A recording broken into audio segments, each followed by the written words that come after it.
Good morning, geometry students. Joseph, I believe this is your last class. I am happy for you. And I hope that you will do great. But I will certainly miss you. Yes, sir. Okay, we are going to do a graphic organizer for logic statements. This is kind of a review of what we have been looking at during this second unit. So I will encourage you to keep this worksheet with you for future reference. Also, there is a quiz coming up in maybe 2 weeks. So this might help you. So let's get to it. We are given two statements. P says vertical angles are congruent, and Q says 15 is a prime number. Let's see first if this is true. Are vertical angles congruent? Congruent means same value, right? Equal. Yes, vertical angles are congruent. Remember, these are vertical. So angle 1 has the same measure as angle 2. They are verticals because they are across each other. And angle 3 is the same as angle 4. So this is true. Let me write over here. This is true. How about Q? Is 15 a prime number? Meaning that can be only divided by itself and 1? I can divide 15 by 15, but I can also divide 15 by 5, and it's a 3. I can divide 15 by 3, and it's a 5, and I can divide by 1. So no, 15 is not a prime number. So Q is false. Now that we know our statements, the graphic organizer is asking you to write a conjunction. Write it in the symbolic form, and then we're going to write the statements. Conjunction means when you add two statements with the word and. And disjunction is when you combine two statements with the word or. So to write a conjunction, we put P and Q. This is the symbol for and. And for the disjunction, we write P or Q. So let's write the conjunction now. The conjunction, we write the statement P, meaning vertical angles are congruent. I'm going to put this, and my conjunction, and 15 is a prime number. Now, what is the truth value of that conjunction? Is it true or false? When you have a conjunction, both statements, P and Q, needs to be true. So the truth value of this conjunction is false, because one of the statements is false. If vertical angles are congruent and P was a prime number, then the conjunction would be true. But because one of them is false, makes the whole conjunction false. How about the disjunction? Let's write it. P is vertical angles are congruent, and the disjunction means that it's or. I'm going to write this. It's important. And is for conjunction and or is for disjunction. Vertical angles are congruent or Q or 15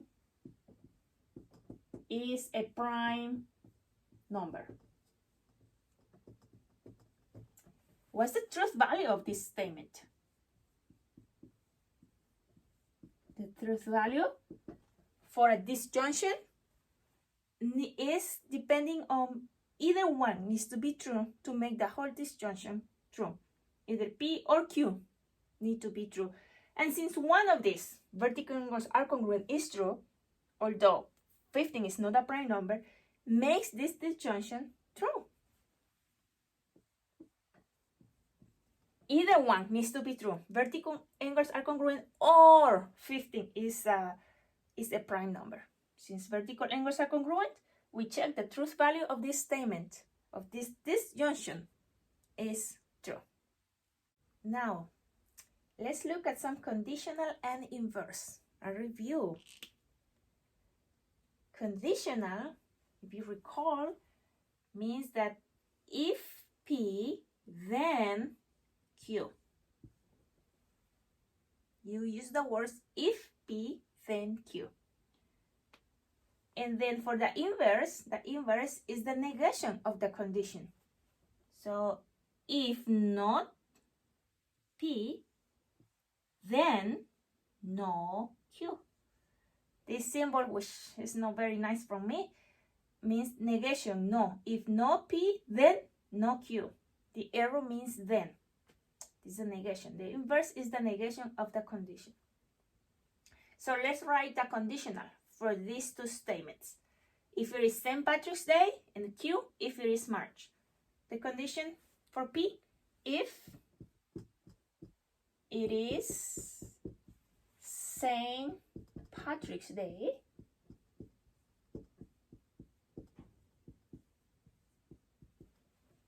if P, if there is then, the arrow, the words, the keywords here are then,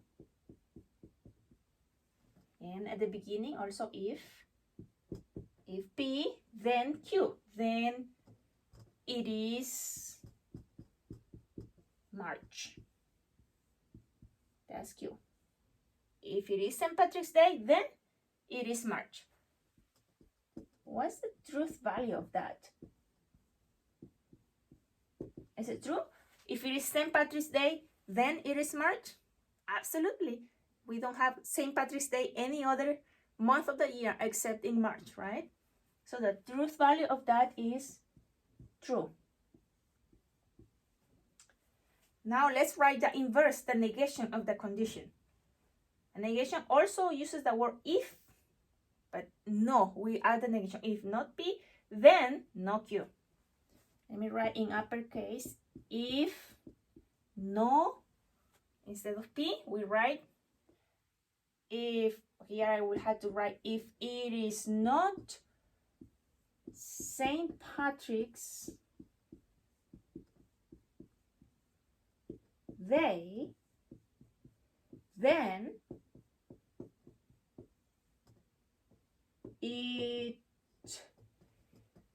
it is not March.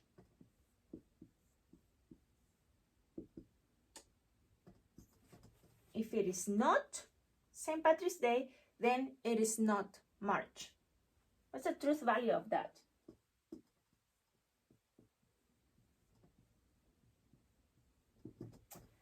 So if it is not St. Patrick's Day, but instead if April 15, is that the date? I believe so. It's not March? Not necessarily, right? Because March has many other days, so it can be March, but not St. Patrick's Day. So the truth value of this inverse is false. Because March has more days than just St. Patrick's Day. So a day can be no St. Patrick's Day and still be March. Let's see now the converse and the contrapositive for the same example. The converse is the switching, right? Instead of if P, then Q, we switch the place. And we said if Q happens, then P. And the contrapositive is like the inverse of conditional. The contrapositive is the negation of the converse. So we say if no Q, then no P. Let's write the statements. If Q, if it is March, then, let me write this in the uppercase. If it is March, then it is St. Patrick's Day.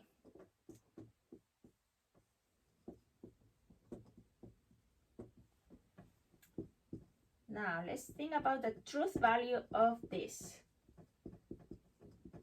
Is this true? If it is March, then it is St. Patrick's Day? No. I mean, there is one day in March that there is St. Patrick's Day, but if it is March in another day, it might not be St. Patrick's Day. Therefore, the truth value is false. This is not right. If it is March, not necessarily is St. Patrick's Day. Not every day in March is St. Patrick's Day. Let's do the contrapositive. The contrapositive is the negation. So if not Q, then no P. If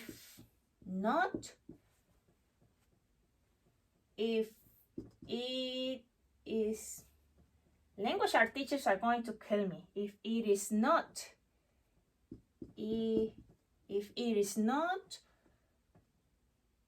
March, then it is not St. Patrick's Day. What's the truth value? I'm just going to just put TV for truth value.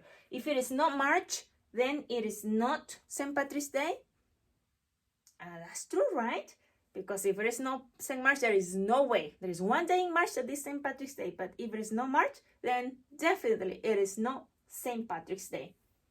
So the truth value of this is true. And you have one more in your worksheet, and that's to write the biconditional.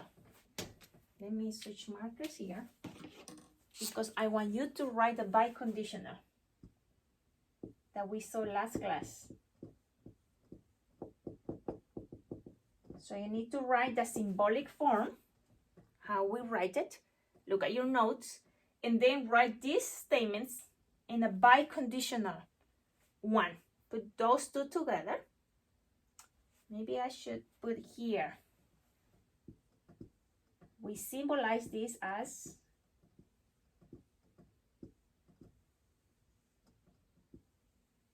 P if and only if Q, right? It goes both ways. And then you write the statements for that.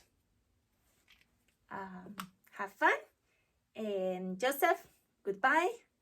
I will give you a hug, but in the distance, you have my prayers. Have a good day and enjoy.